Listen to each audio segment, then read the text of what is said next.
fait, j'ai acheté ce bateau dans le projet Péniche Hôtel. Donc j'ai déjà cherché un bateau qui correspondait à la ligne que je voulais du bateau, parce qu'il y a plusieurs lignes de bateau.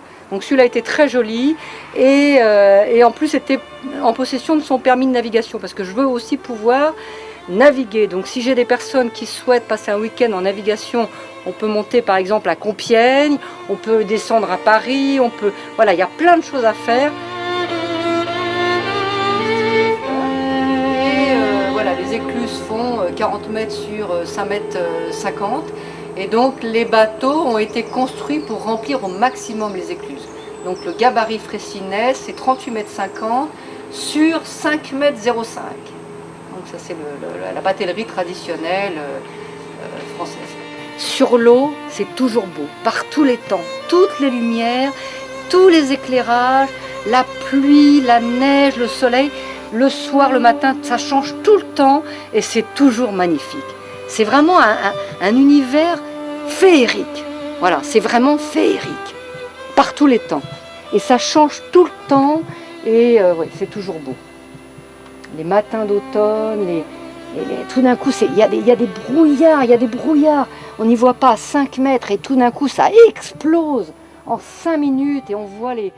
Alors voilà, on est à Auvers-sur-Oise. Moi j'habite ici depuis 20 ans, mais j'ai surtout connu Auvers il y a très longtemps, quand j'ai découvert les lettres de Vincent Athéo. Et pour moi ça a été une révélation merveilleuse.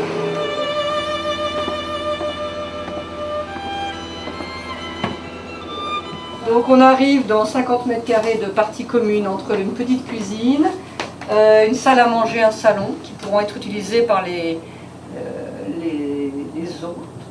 Donc tout de suite on admire le premier tableau de Laurent Berman, qui est vraiment... donc c'est toute une déclinaison autour de Vincent Van Gogh. Moi j'ai découvert Vincent Van Gogh d'abord comme écrivain en fait.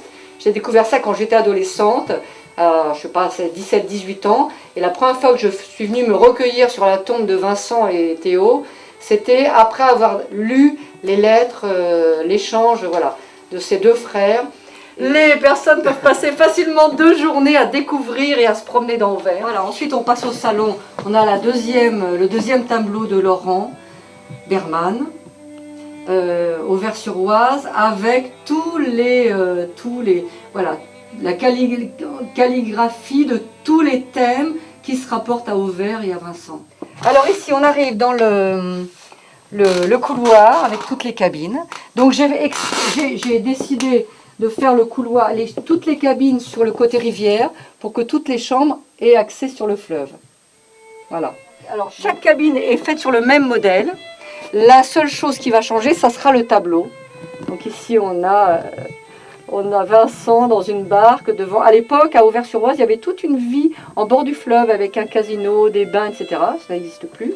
Peut-être ça pourra être mis en activité plus tard, mais en tout cas, c'est tout à fait l'ambiance qui existait à l'époque de Vincent Van Gogh. Voilà, il y avait tout un espace ludique au bord de l'eau. Voilà. Alors évidemment, Van Gogh dans sa barque rappelle quand même Daubigny, le peintre Daubigny, qui est le premier peintre ayant fait connaître Auvers-sur-Oise. Il y a d'ailleurs le musée Daubigny et l'atelier de Daubigny, qui sont des endroits magnifiques à visiter. Et Daubigny s'était construit un atelier sur l'eau. Dans chaque cabine, on a un lit double avec des tiroirs pour les rangements, un petit service pater et voilà, tiroirs pour ranger ses petites affaires. Une petite tablette et un tabouret haut pour pouvoir éventuellement cliquer sur son ordinateur en regardant passer les bateaux et en admirant le paysage. Évidemment, il y aura la Wi-Fi partout. Alors, chaque cabine a sa salle de douche, donc avec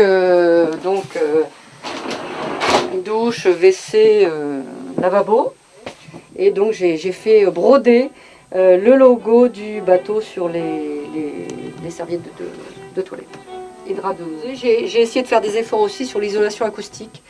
Donc j'ai utilisé des revêtements, des molletons et des tissus pour pouvoir amortir les bruits et que chacun soit bien dans sa cabine.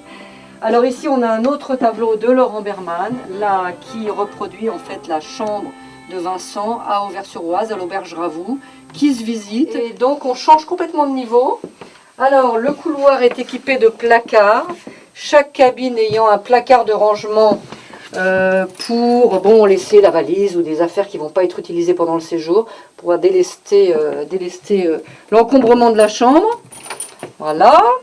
Et une déclinaison des autoportraits de Vincent van Gogh et les acteurs qui l'ont interprété, donc Kirk Douglas, qu'on connaît bien sûr, et Jacques Dutronc, dans un magnifique film de Piala. Voilà. L'église d'Auvers, dans un hublot, c'est magnifique. Alors, qui est le lieu d'accueil du Festival d'Auvers. C'est un festival de musique classique très réputé, qui a lieu chaque année sur mai, juillet, les week-ends, avec des artistes prestigieux, des masterclass, une exposition liée au festival. Ici, on arrive dans une petite bibliothèque sur la batellerie, bien sûr. La batellerie, surtout traditionnelle. La peinture, les impressionnistes, le Vincent van Gogh et des jeux de société. Voilà.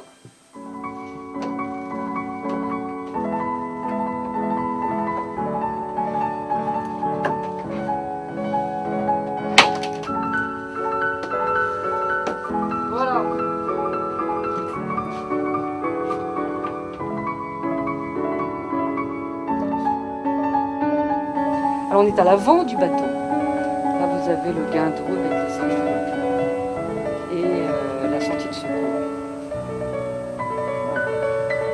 Et les mariniers sont très soucieux de la. Un fleuve, c'est un lieu de vie. Voilà, c'est pas qu'un décor, c'est aussi un lieu de vie.